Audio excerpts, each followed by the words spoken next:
afternoon and good evening to our viewers in India. Welcome all to Embassy. Today, under India-Ireland Friendship Lecture Series, which is the flagship program of the Embassy to work as a catalyst to further India-Ireland partnership, we are welcoming Dr. John Dorney, who will speak on India and Irish flags as shared inheritance. Dr. John Dorney is an independent historian and chief editor and writer of the Irish Story website. He studied history and politics in University College Dublin and completed master's thesis titled Florence McCarthy and Conquest of Gaelic Munster 1560-1640. In 2010, he completed master's in journalism and media studies at Griffith College, Dublin, including the thesis A Symbolic Battle, Media Framing and the Basque Festivals of 2009. From 2011 onwards, Dr. Dorney has been the main editor and writer of the Irish Story website, which articles on Irish history, concentrating especially on the revolutionary period.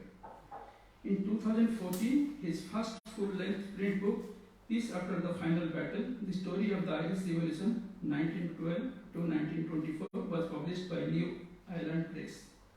In 2017, Dr. Dorney's second book, The Irish Civil War in Dublin, The Fight for Irish Capital, 1922 to 24, was published by Merriam Press. In 2018, he contributed a chapter to the treaty debating and establishing the Irish state, published by Irish Academic Press. His chapter was on Republican reprehensions of the treaty. He has also written for many journals and media outlets, including History Ireland, the Canadian Journal of Irish Studies, Southern the Labour History Journal, the Revolution Papers, the Irish Independent, Sunday Independent, and the Irish News. In 2018, Dr. Dorney worked as a researcher for the RTE television program Who Do You Think You Are? Dr. John Dorney authored three e-books in Story of series that were published in 2009 and 10. The e-books are The Story of Easter Rising, The Story of the Irish War of Independence, and The Story of Irish Civil War. He also participated in the research and writing of Peter Paul Galligan, one of the most dangerous men in the rebel movement in 2011 and 2013, authored the short book on the history of Griffith Barracks and Richmond Bridewell, published by Griffith College. Before I request Dr. Dorney to begin his lecture, I request His Excellency Ambassador for his introductory remarks on the occasion.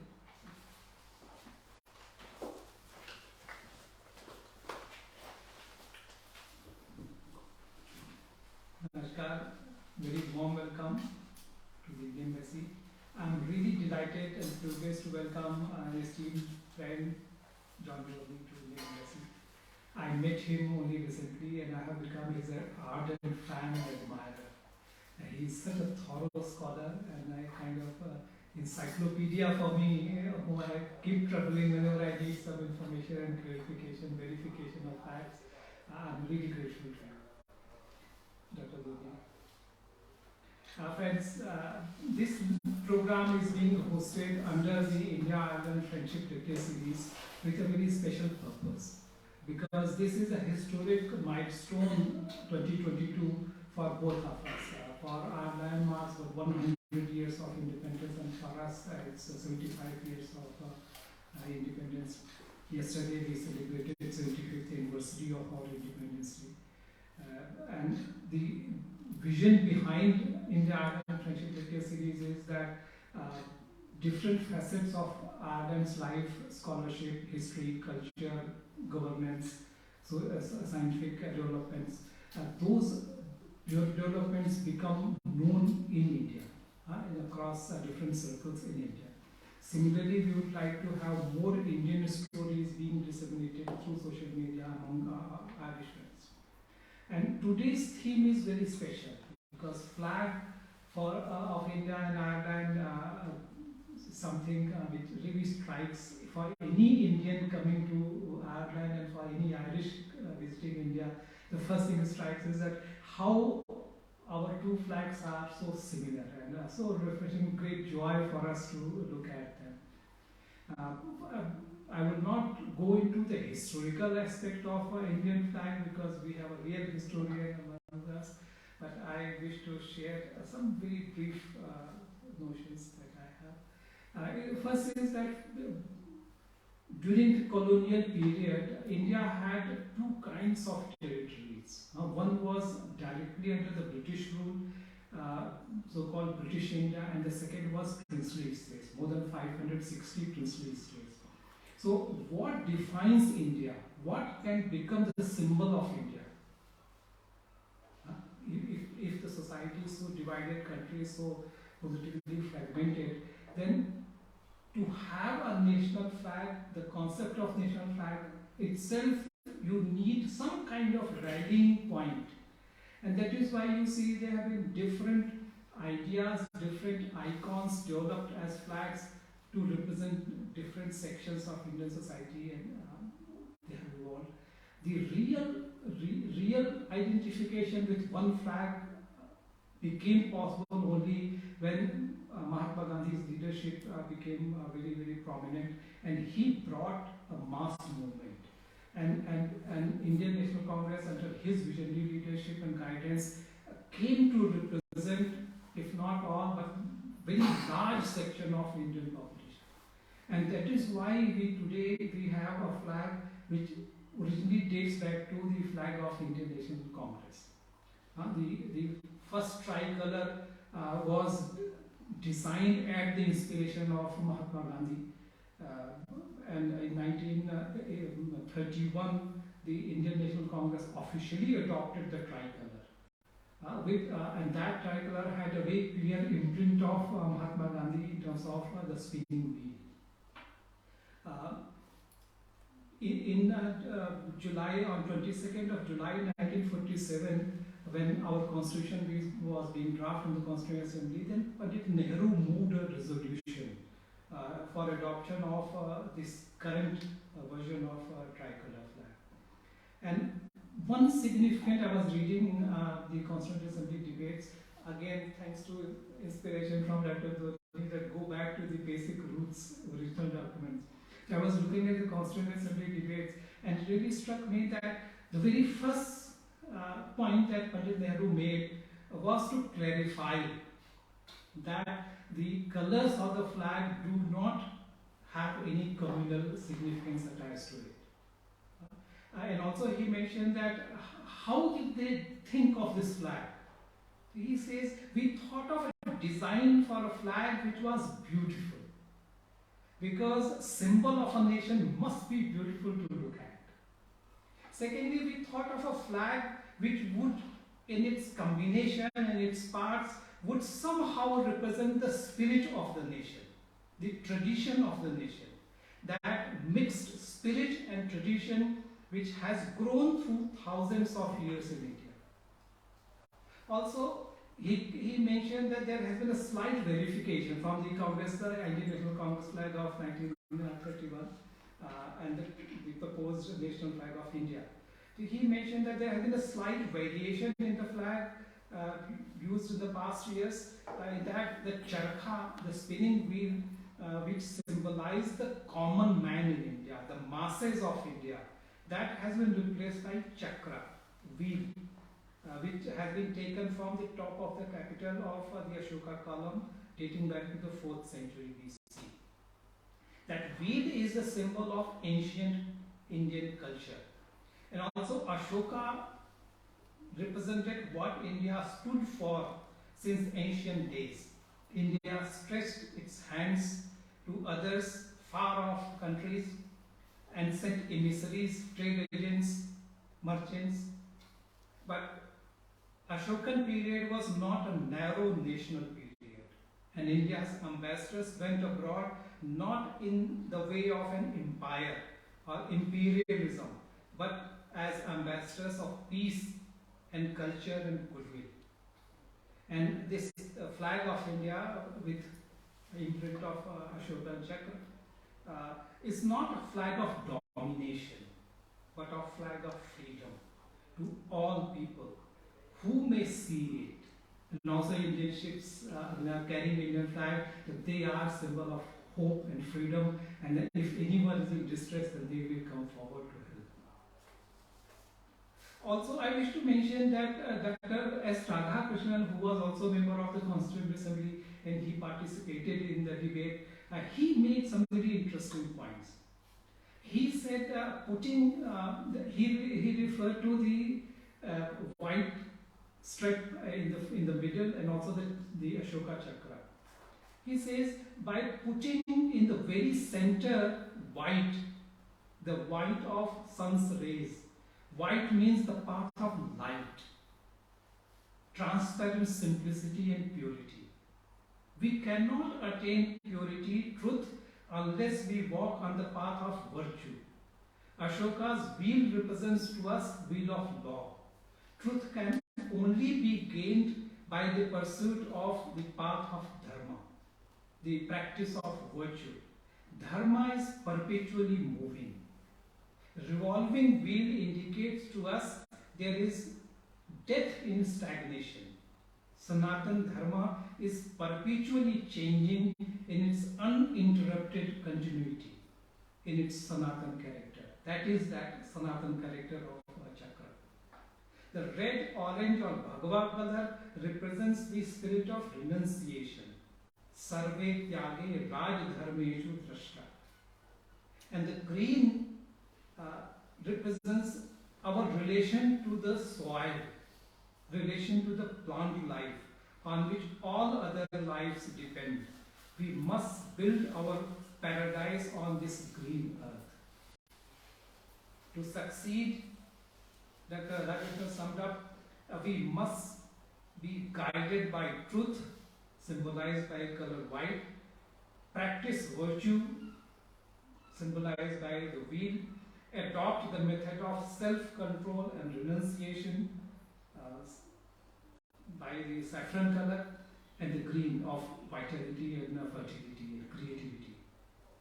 Once again, it's a great honor and privilege for me to welcome my very dear friend and guru in history, Dr. John Dorney. Thank you so much. I look forward to listening.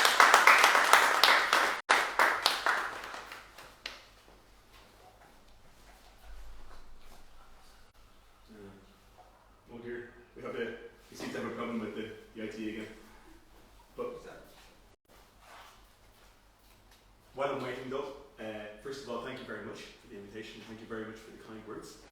So, Mr. Ambassador, Mr. Secretary, I'm very happy to speak to you on this topic today, and hopefully we'll get the presentation back in a second. But before I do, some introductory remarks. So, our two flags naturally appear very similar. We both have more or less the same colours in different directions, and in the Indian case with a symbol in the middle. And this naturally leads a lot of people, including myself, to assume that they must have a common inspiration. Now, on looking more deeply into it, it turns out they don't appear to have an exactly common inspiration. But what I'm going to show in the talk is, if you take a more broad look, if you look at the inspiration for the two of them in terms of the thinking, in terms of the ideas, but also in terms of the crossovers between the Indian national independence movement and the Irish national independence movement, actually they do have quite a lot symbolically in common. Bear with us for 1 second. There we go. Perfect, okay.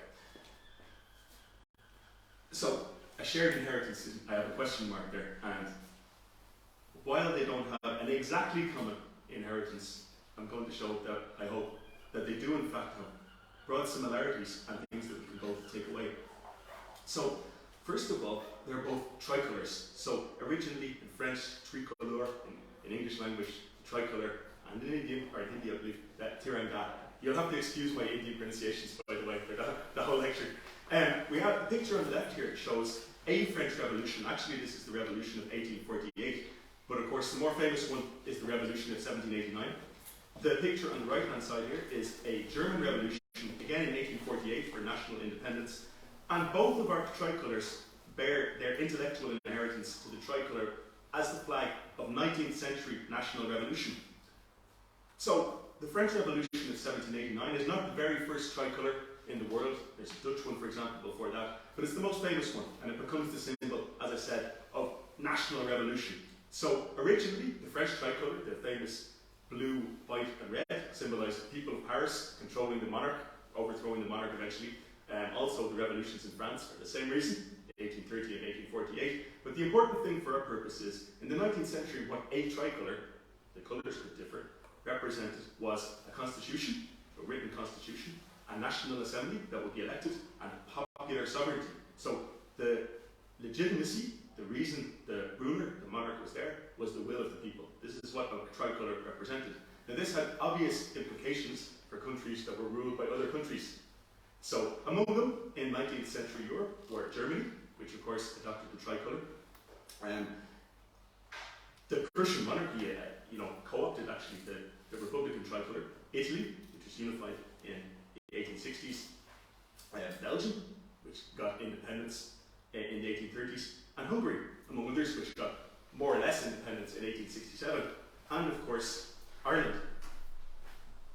Now, the tricolor isn't the first flag for people who were pursuing Irish independence. An older one, and the symbol of the Irish state today, is of course the harp. We see here the harp on the green background. It was first used as a rebel flag, if you like, by Irish Catholics in the 17th century by a general called Owen Roe O'Neill, but more famously used by the Society of the United Irishmen, so Republican revolutionaries in the 1790s. Famously, they had a motto that the harp represents equality and it shall be heard. The flag on the right hand side here is one of two flags that flew over the General Post Office, the rebel positions in Dublin, in the Easter Rising rebellion in 1916 for Irish independence. This is a copy of the actual flag, which as you can see is kind of battle torn. However, the flag we're here to talk about today is the Irish tricolor. Now, the Irish tricolor, as you can see, it's the same dimensions as the French tricolor, but with different colours. And this is not an accident, because in fact, it was presented to an Irish revolutionary, one of the leaders of a revolutionary group called the Young Ireland Association in the year 1848, by Alphonse de Lamartine, who was the head of the provisional government of the French Revolution of that year, which overthrew the monarchy, which was eventually replaced by Napoleon III, but for a short time had a republic in France. In solidarity, this was presented by the French Republicans to the Irish Republicans. Now this is what Thomas Francis Meagher said. He said, the white in the centre signified a lasting truce between the orange and the green. Now those of you who are members of the embassy here will no doubt be aware, the green represents the Irish Catholic tradition, which is not exactly what is said to represent the pre-conquest people of Ireland, in a kind of a vulgar sense. Now, the orange represents the Protestant people, so the Protestant people identifying with King William of Orange, the Protestant king of the 17th century. But in the 19th century, they represent two communities. The white is supposed to represent peace between them.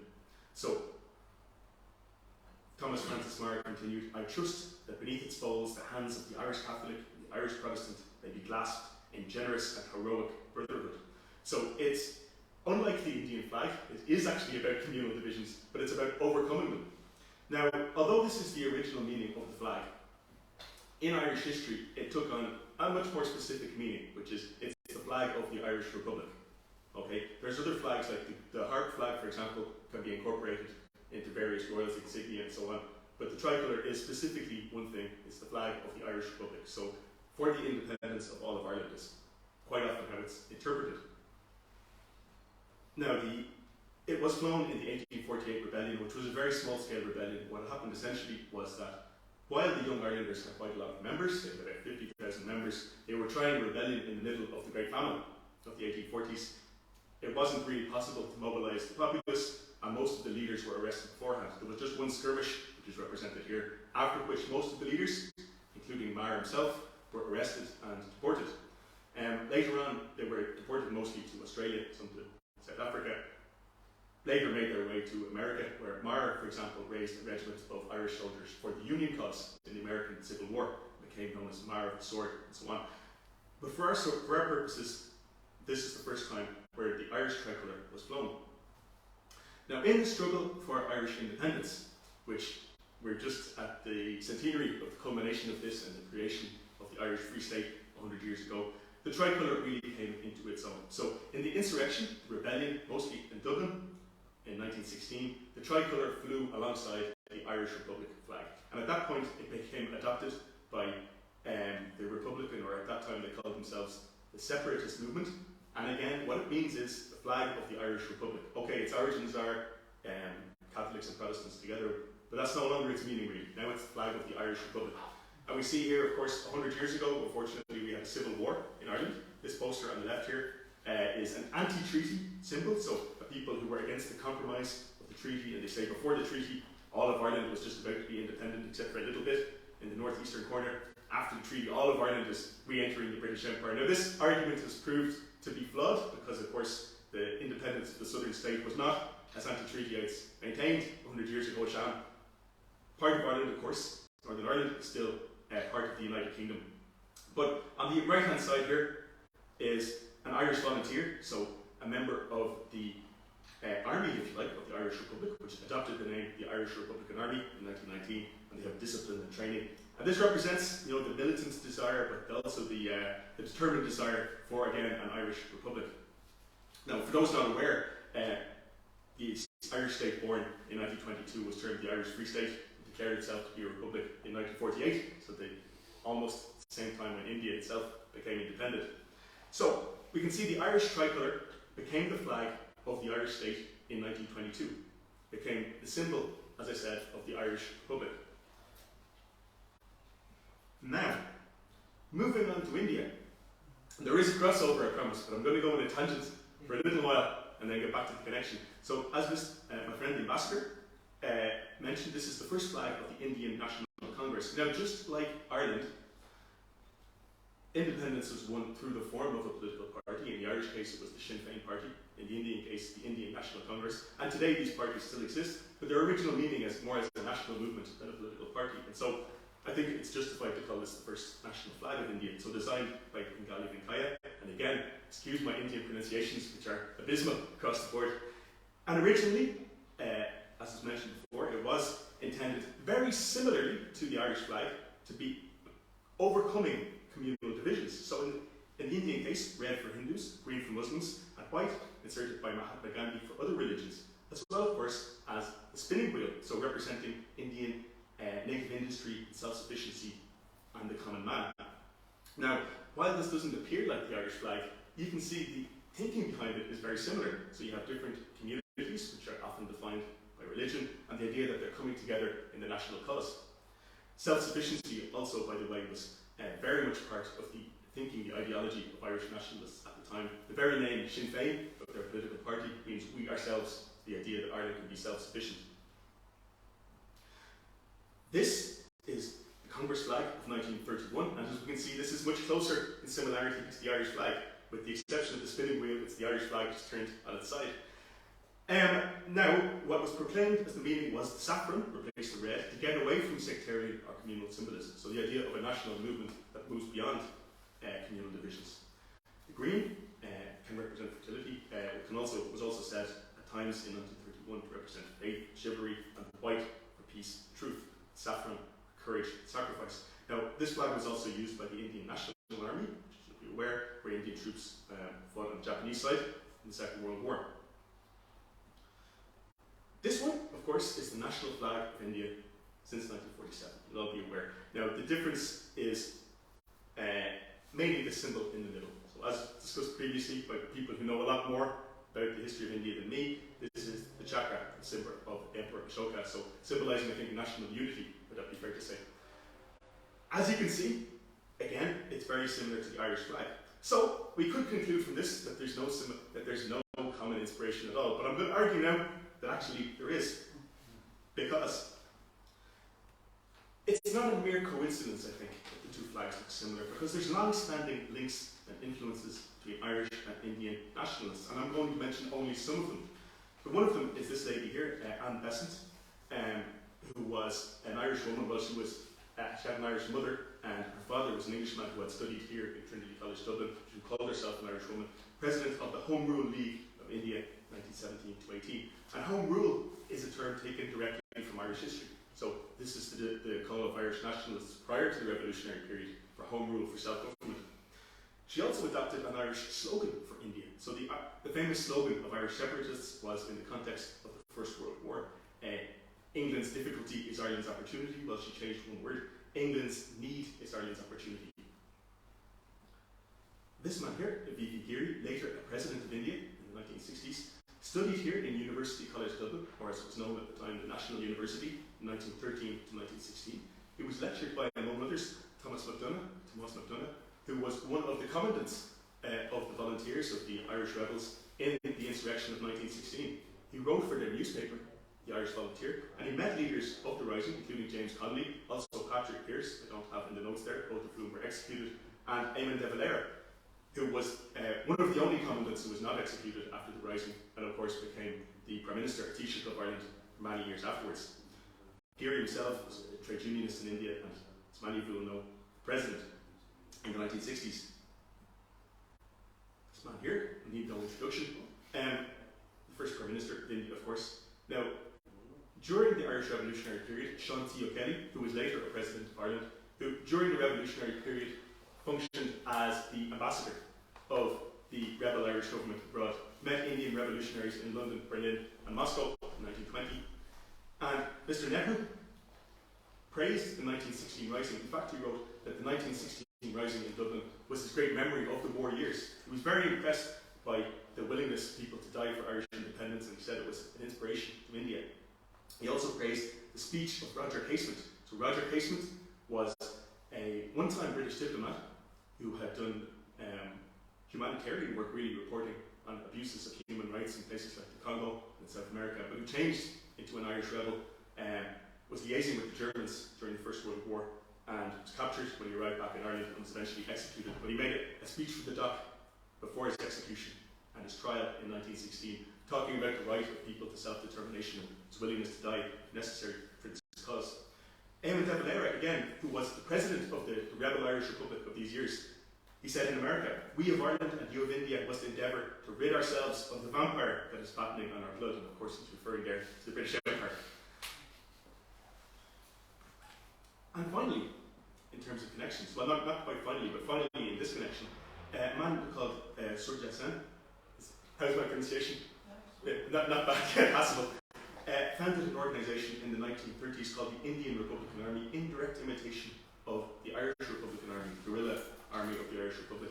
I have, as an illustration here, the memoir of a man called Dan Breen, who was an Irish Republican guerrilla in the early 1920s, was one of the first to publish his memoir on those years, My Fight for Irish Freedom.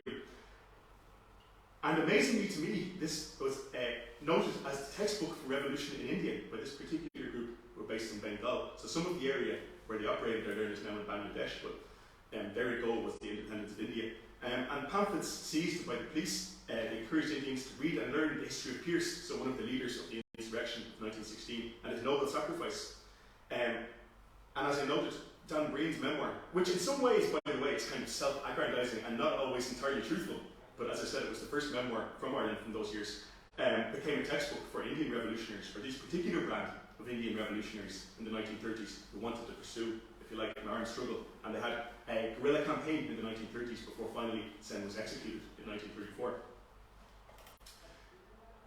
Indian delegates also visited Ireland in the 1930s. So this is independent Ireland, or the Irish Free State.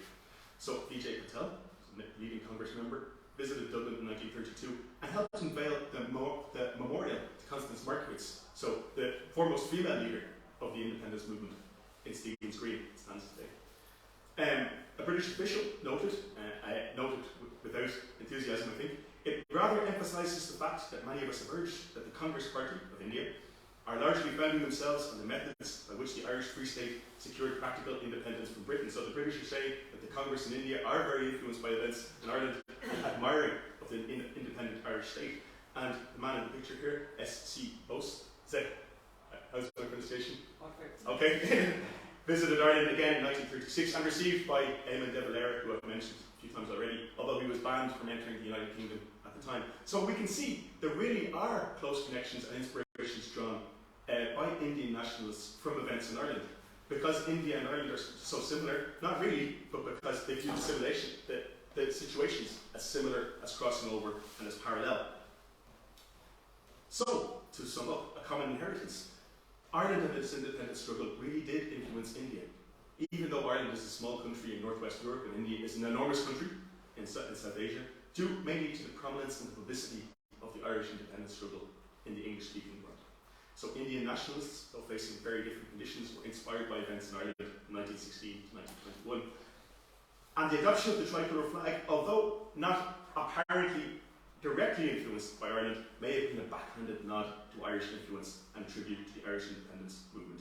And finally, to quote Shakespeare, two tricolours, both alike in dignity. So thank you very much for your attention.